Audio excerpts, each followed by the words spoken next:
guys, welcome back. Okay, today we are going to go to our third color and we're going to be talking about the color Ginger Root. For the Prismacolor set, the Ginger Root is 1084, PC 1084, and it's the second one in next to cream. If you are working with your master sheets, you're going to get out a blank master sheet, write in Ginger Root, and color this in with the Ginger Root pencil. Remember, on your master sheets, you're going to have to color in the outer line because you only get one and it's meant to be made copies of. Don't color on your master sheets. If you're using the PDF workbook, you're going to download page 9, and it would be 9, 10, and 11. I've made up a key sheet, so when I have two reds, it means yuck. Don't even bother. When I've got two greens, yes, it's definite yes to be used, and I'm going to give you where to use it. Here, it's not really good for blending, but it looks good next to a palette.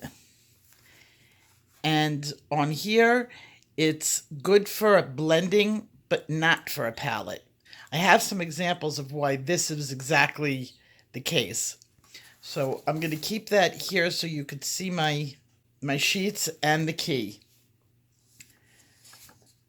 If you are working with polychromes, they have bad news. They really don't have a ginger root. If you want to create the ginger root color, the closest I seem to have gotten was cream mixed with light yellow ochre. And then you can get sort of a ginger root look, but not perfect. Remember, there's only 120 polychromes and 150 Prismacolor, so you're going to have missing colors. Probably by next week, given the time, I'm going to put out a download. It is free for everybody. My comparisons and what I think is equal to in the polychrome set would be equal to the Prismacolor set. So just hang out for that, and it'll be available for everybody, whether you have the set or not, for free download. Okay, so let's start discussing this color. Ginger Root is an earthy tone. It's a combination of a little tiny drop of green with some beige and a little bit of yellow. Kind of that combination in there. It is the color of an actual ginger root, the spice that we eat. So take that, for example. It's going to look good with all your earthy tones because it's something you're very used to seeing in nature. Some of them didn't work out so good, and some of them did. So we're going to go through this quick, and then we'll get into our 3 palette. At the very end, I'm going to give you a actual palette that you wouldn't have believed worked, but it definitely did. Okay, so you have your cream and your ginger root. They sit next to each other on the color scale. There's not much of a difference. Sometimes when you're getting into upper level shading where it does make a difference that you have the same hue but a slightly darker shade, this is a good one. It's not something where a beginner would have to go out into their coloring books and say, oh, I'm going to develop a whole palette using the cream and the ginger root. One of my favorite combinations is artichoke, ginger root, and sienna brown. I'm going to show that to you, that combination, when we get down to the combinations. This is a definite yes. I use this combination for all my ground cover. Eggshell starts to get a little bit yellowy. It's not horrible, but it's going to be like a matter of taste on whether you like that. And now we're starting to get into the yellows, and really the yellows start being a little bit off. The brightness in the yellow and the dullness in the ginger root really start to dull out what it looks like in a palette. So I'm going to say yes, it's not a horrible blend, but no, it's not the prettiest blends when it comes to palettes. And that goes for the Deco, the Lemon, and the Canary. Now we're getting into the oranges. It didn't make the prettiest blends. The yellowed orange, I put as a yes because it's not that horrible. If you could see right in here, the actual blend would be over here, and it's not awful. Is it something that I would use all the time? Probably not. And as a palette, I did not particularly think the brightness of the orange and the dullness of the ginger root would have made any sort of complementary color to it, to a palette. Jasmine, there was no real distinct difference between the two. Jasmine's a little bit more yellowy. The yellow ochre, it's starting to get a little muddy in there. Here, the yellowed orange and the Spanish orange are very similar in hue. And it's okay. It's not a horrible blend, but it's not something I'd really use in a palette. It's not that excited. Now you get into goldenrod. Goldenrod is starting to have a little bit more brown in it. And when you add it to the ginger root, this is another one of my ground covers. So it's a definite goldenrod and ginger root do mix into a nice blending, and it does look good in the palette. I've used this combination many times before. Sunburst yellow, the same thing. It's not that great in the palette. There's just nothing to it. Mineral orange got a little richer, and it does have a little bit of the brown in the middle in the mineral orange. So when it was mixed with the ginger root, you do get an okay. Now, when we started going into this, I have it marked with an H. And this is because there's one time a year that orange and ginger root would be good, and that's Halloween. Some of your Halloween straw, like if you want to think about pumpkins and straw. And that's how I kind of viewed it, but really any other times during the year doesn't do anything great. Is it going to ruin your picture? No, it's just not going to do much for it. So this is your Halloween colors. I guess if you wanted to mark it as a yes, I just put it as no in general and an H for Halloween. I didn't mark in poppy red. This is starting to change over, and it's going to be a matter of opinion. And one way or another, it made a little bit of a brownish orange. So it's not going to ruin your picture. It's just not that exciting.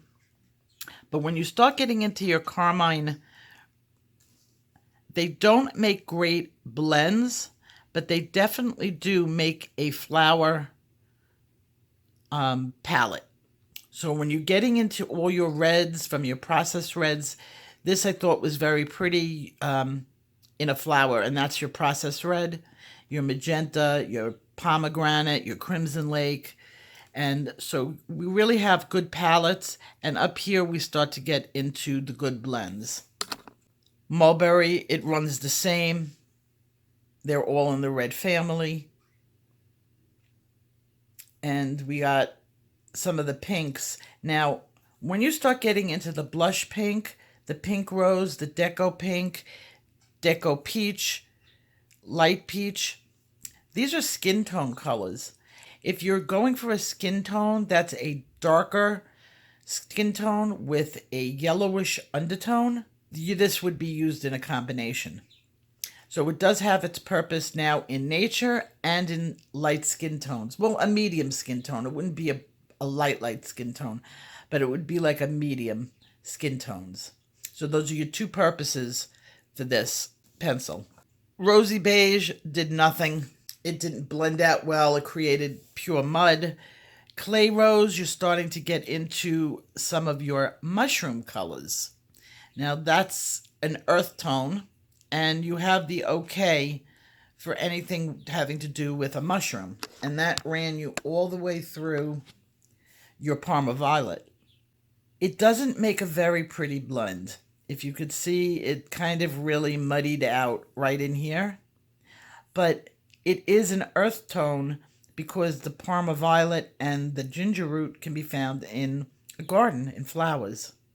Now here you're starting with your purples, and it was awful. It just created mud. Mud that can ruin a picture. Like, stay away from your black grape, your purple hue, your violet, your imperial violet. But then you started getting into your blues, and you have your blue violet lake all the way through your parrot green. Now, what do you think this is? You got your beach colors. So now you have like your woodland colors, and then suddenly it turns over into your beach colors. And you definitely would see the blue and the ginger root and sand color all in an ocean scene. Even when I started blending up the blue into the cream, it reminded me of what I would do with waves and how you would want that blended look with the sea floor, especially at the ocean edge. So getting it mixed in with the blues, it definitely worked. So all of these up until Parrot Green are a yes for palette and a yes for blending. Now you're starting to get into the danger zone again, and you're adding the green gray.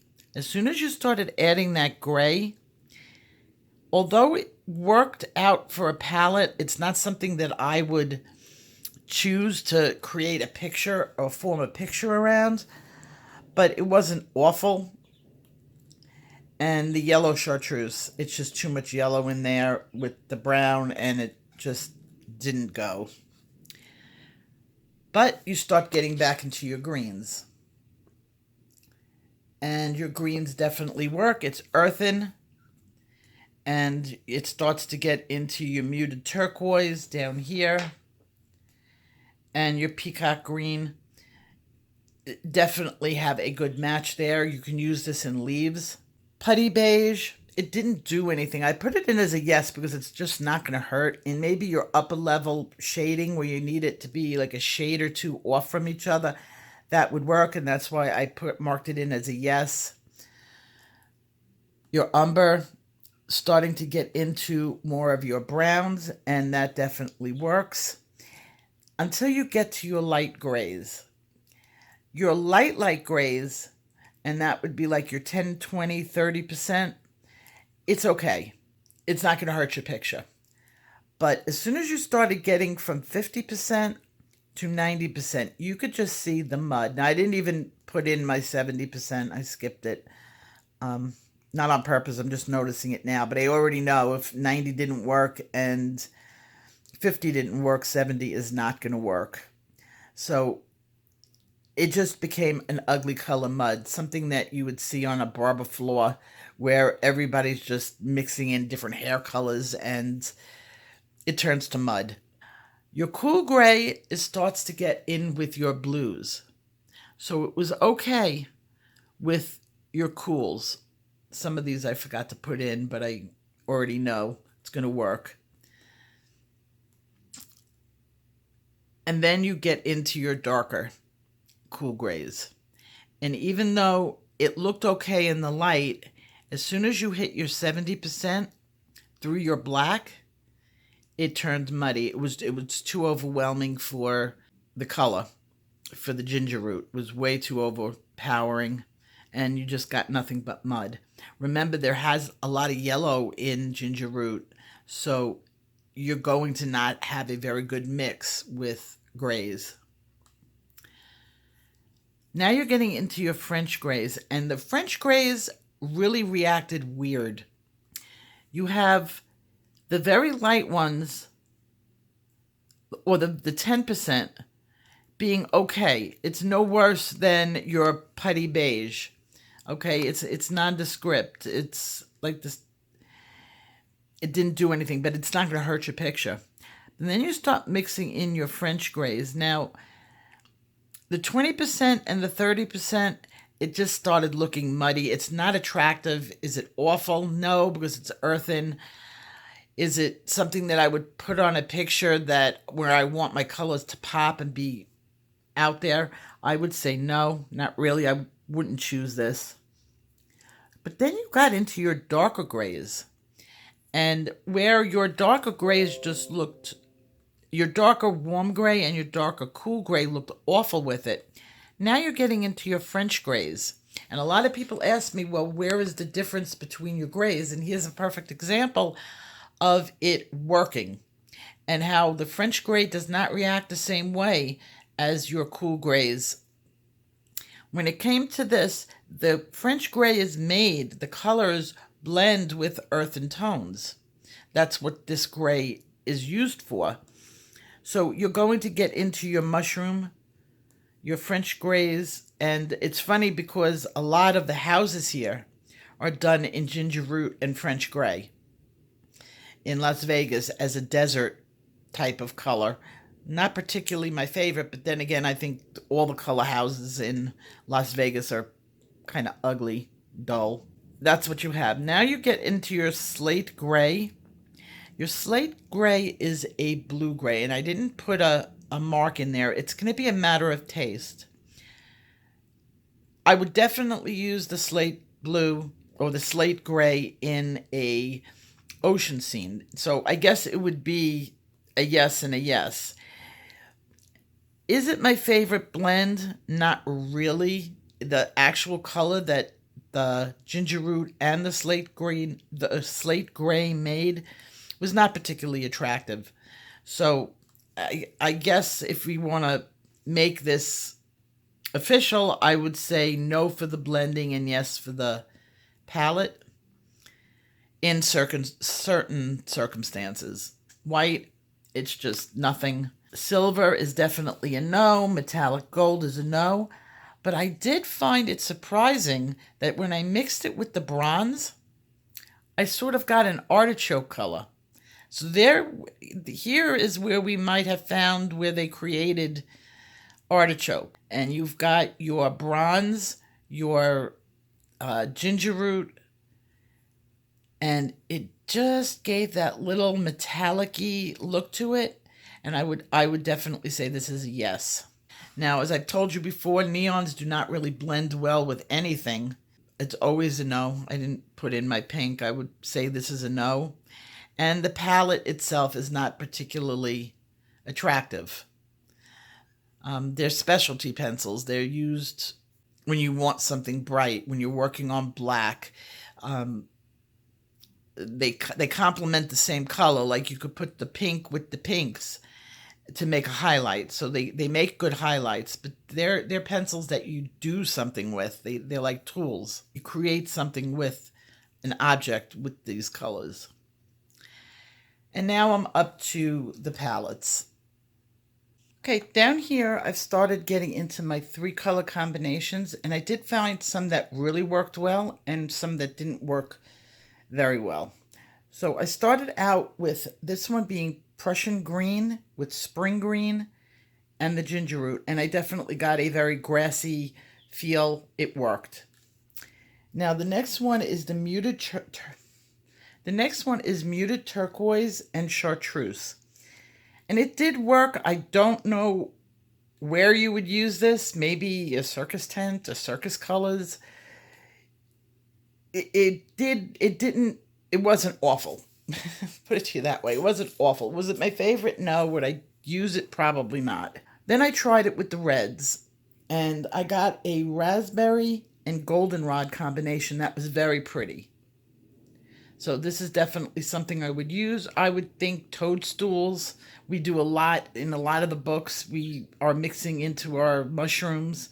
It seems to be a very popular theme in coloring books. And this is a definite combination that I have used in the past and will continue to use. The 4th combination is clay rose and beige. And this would be more on the skin tones, where I was talking about how like some of the skin tone colors may be good with a undertone of the ginger root. I've never done a full face in this. I imagine this would be okay in the hairline, but maybe somebody has this. I would add a little bit of brown in if I was doing a dark skin. It might be good for Indian skin, where you've got sort of a double undertone of being a little bit red and a little bit of golden. Over here, we started in with the blues. And remember I said the blues will start to go to your ocean colors. And I'm going to show you something that I was a little bit surprised about, the blues, next. But it was okay. And this one was Blue Lake and Slate Gray. We have a tree combination here, and it's the grass green, the ginger root, and your dark brown. So any forest tree, this is good for. I did another blue combination, and this one I liked a lot. And it's the light aqua, the cerulean blue, and the ginger root. It just worked. And it worked as a palette. Another green one, we did lime peel and a 70% cool gray. This is a definite yes. And even though you're starting to get into the darker grays, when it comes to ground cover, remember it's dirt and it's mossy. You're going to see some of those muted out browns in dirt because dirt is dirt. So here's where it might not look good like as a clothing or a jewel or anything else you would put it in, but it does work for your earthen colors, especially when you're doing a large space. This is the one that I said I was going to do that I knew was not going to work, and it just came out ugly. And this is the one that I chose for that. And this is a 70% cool gray with a violet blue. And remember I told you your violets do not work, or your purples do not work. And here it is in action. It does not work. It's kind of really ugly. And here you go into your flower colors, and where you might have the inside of the flower being a little bit more beige as the sun cannot get into the flower. So it does work with some flowers. Well, it's earthen. So you're going to have your pale vermilion and your hot pink. And that was a very pretty palette combination. I have used this in the past. And this is my ultimate favorite that I have used 100 times. This combination, I go back to it all the time. It's a ground cover. It's my typical ground cover. And I would have ginger root, sienna. Sometimes I add in a little bit of artichoke in there. And this one happens to be artichoke and sienna brown, and it's all three colors. And it's the definite top pick for this color. So as you can see, ginger root can be used in a lot of applications. Do I think it is the most beautiful color using it alone? No, it could be overlooked in your boxes as something that you might not think to use. But as you can see, it does make beautiful palettes, and it does have its uses in any of your nature pictures and your water pictures. I found a whole bunch of examples of where different artists from the past have used the ginger root palette or created a picture that used the ginger root as the main focal point color on the picture. I think these pictures are beautiful, and it just shows you how through time and history this has always been a great color to use. Well, that was our lesson on ginger root, and yesterday's question, what is that? We have Randy Blankenship that won. There was some answers that were pretty close, but Randy got it first. They happened to have been the first person to have answered. I thought I made it a little bit too easy. And the answer to this is vanilla ice cream. Did you believe it? It's vanilla ice cream. Randy answered goth ice cream. And when I went to go look it up, I think they were talking about the same thing. My daughter said, this is something my daughter ate. And she said it was just described it as vanilla ice cream. But I think it had either the black in it or like a charcoal. She described it as being like a little bit gritty. They won, and they've already received their PDF. Tomorrow or the next day, I will be putting out a demonstration on using ginger root and some of the palettes that I had shown you. If you're interested in getting the CMW blending system to follow along on all the lessons with, you can get it through the link in my description. And I will see you guys later, Gators. Keep on coloring.